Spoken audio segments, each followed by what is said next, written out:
Gimana ya awal munculnya kolonialisme di Indonesia? Pada zaman dahulu kala, sekitar abad 15 sampai 16, ada beberapa negara yang datang ke Nusantara. Tujuan awalnya sih bukan ambisi untuk menguasai atau menjajahi, namun awalnya untuk berdagang. Mereka ingin mencari barang langka di Eropa, seperti contohnya rempah-rempah. Pada abad ke-15, ada satu kota yang mempunyai peranan sangat penting dalam perdagangan. Namanya yaitu Konstantinopel. Saat itu, Konstantinopel bagian kekaisaran Romawi, tetapi suatu hari Konstantinopel runtuh setelah dikepung selama 8 tahun oleh pasukan Turki Ottoman. Imperialisme di Indonesia berawal dari abad ke-16. Pada saat itu, Portugis dan Spanyol mencari daerah jajahan untuk menggali kekayaan, menyebarkan agama Nasrani, dan lambang kejayaan. Pada tahun 1511, Portugis merebut Malaka dan mereka datang ke Maluku pada tahun 1512. Di sana mereka membeli cengkeh, pala, dan fuli. Dan setelah itu mereka kembali lagi ke Malaka.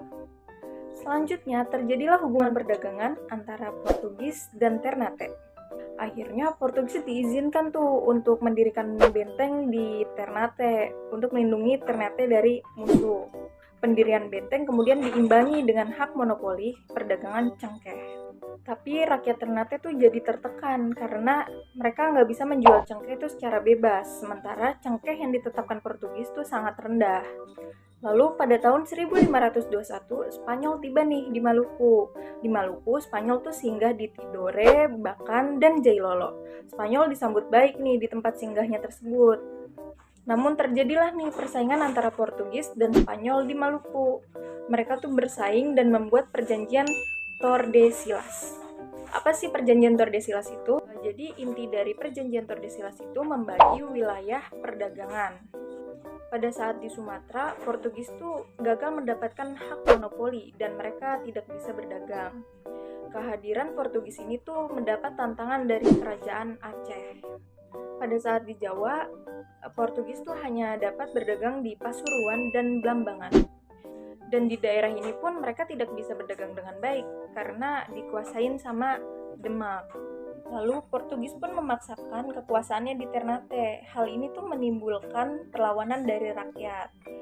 Namun Portugis tidak berhasil menguasai kerajaan-kerajaan yang memiliki pelabuhan perdagangan rempah-rempah di sana. Jadi itulah inti dari awal mula imperialisme di Indonesia. Selanjutnya, dampak imperialisme dan kolonialisme di bidang budaya. Yang pertama itu, melemahnya tradisi lokal akibat pengaruh Eropa dan diganti dengan tradisi pemerintah Belanda. Dan yang kedua, bahasa Belanda menjadi bahasa serapan. Dan yang ketiga, hilangnya status raja menjadi pegawai pemerintah. Dan yang keempat, persebaran Kristen Protestan menjadi semakin masif atau kuat. Lalu dampak di bidang pendidikan yaitu munculnya pengajaran gaya barat melalui pendidikan Eropa pada golongan priayi tertentu seperti keturunan raja, bangsawan, atau pengusaha kaya, dan munculnya golongan terpelajar. Oke teman-teman, di sini kita akan membahas dampak kolonialisme di bidang ekonomi. Yang pertama tuh ada munculnya kongsi dagang yang memonopoli perdagangan. Yang kedua ada mendorong munculnya perbankan modern di Hindia Belanda. Yang ketiga, dilakukannya pembangunan infrastruktur. Adapun fungsi dagang yang dimaksudnya adalah VOC yang memberikan dampak berupa VOC menguasai komoditi ekspor yang sesuai dengan permintaan pasar di Eropa.